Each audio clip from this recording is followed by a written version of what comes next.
A masterful effort in storytelling and absolutely one of the best space dramas around, director Ron Howard's Apollo 13 rocked the world when it premiered in 1995 and has continued spellbinding cinema lovers ever since. The film tells the true tale of the ill-fated Apollo 13 lunar mission, the Apollo space program's third attempt to land on the moon, which took place in April 1970. This Oscar-winning feature stars Tom Hanks, Kevin Bacon, and Bill Paxton as a trio of astronauts who experience a mid-mission explosion that threatens their lives. The unexpected detonation dashed NASA's dream of additional lunar exploration at the time, and it transformed the expedition from one filled with hope into a race to bring the men back to Earth in one piece. There's a reason why Apollo 13 is regarded as Ron Howard's best film yet, and why it won all those Academy Awards. Netflix subscribers have until June 1st to discover the magic of Apollo 13, or else they'll be left saying, "Houston, we have a problem." Get into the spooky spirit a season early with 2009's Friday the 13th, a modern take on the horror movie classic from the 80s. Supernatural star Jared Padalecki leads the Friday the 13th refresh, which centers around his character, Clay, as he combs through the woods of the infamous Camp Crystal Lake to look for his missing sister. He soon discovers the remains of an abandoned cabin and later learns that something even eerier awaits him in the woodland: the machete-wielding, hockey mask-wearing serial killer Jason Voorhees. While many still prefer the original over this revival, this Friday the 13th is as tense as its predecessors. It also had significant commercial success and is plenty satisfying in its own right. Some longtime franchise fans dug the film so much that they've even placed it in the upper tier of their personal best of the series lists. Decide where you stand on the original versus remake debate before it disappears from Netflix on June 1st.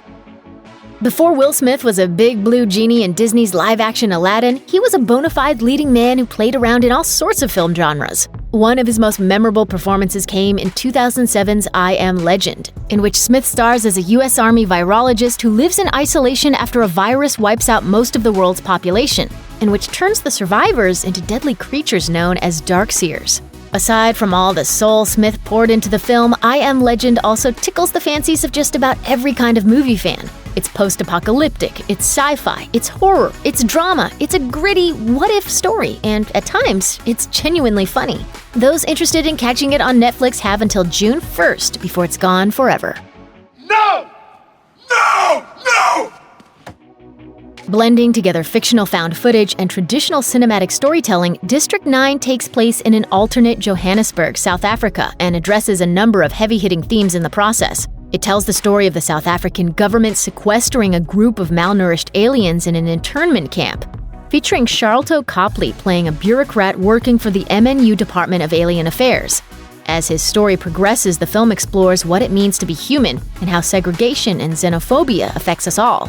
Things go sour in the internment camp after a long period of isolation, and what follows is a thrilling and thought-provoking character drama wrapped up in sci-fi goodness. If this sounds like your cup of tea, load up District 9 before it leaves Netflix on June 4th. This spacefaring sequel follows the titular Guardians, offbeat champions of the Marvel Cinematic Universe, as they face an attack from the Sovereign race and its leader, Ayesha. Because it's the Guardians, it quickly spirals into a high-stakes adventure to escape imprisonment, and along the way, they discover the truth about Star-Lord's father, the ancient celestial Ego, played by Kurt Russell. No spoilers, but he isn't going to win any Dad of the Year awards. Now that the world has entered the post-Avengers Endgame timeline, we're all waiting to see what Marvel has up its sleeve for Phase 4. Guardians of the Galaxy Volume 3 is still on the distant horizon, so all fans have to savor of the franchise for now is the first Guardians sequel. And if you haven't, well... You must be so embarrassed! Don't miss it before it flies off of Netflix on June 5th. Francis Ford Coppola's Vietnam War epic Apocalypse Now is haunting, visually rousing, and valiant. One of cinema's most enduring pieces of art. Martin Sheen and Marlon Brando lead the film as U.S. Army Special Ops Officer Captain Benjamin L. Willard and the highly feared, heavily decorated renegade officer Colonel Walter E. Kurtz, whom Willard is tasked with taking out.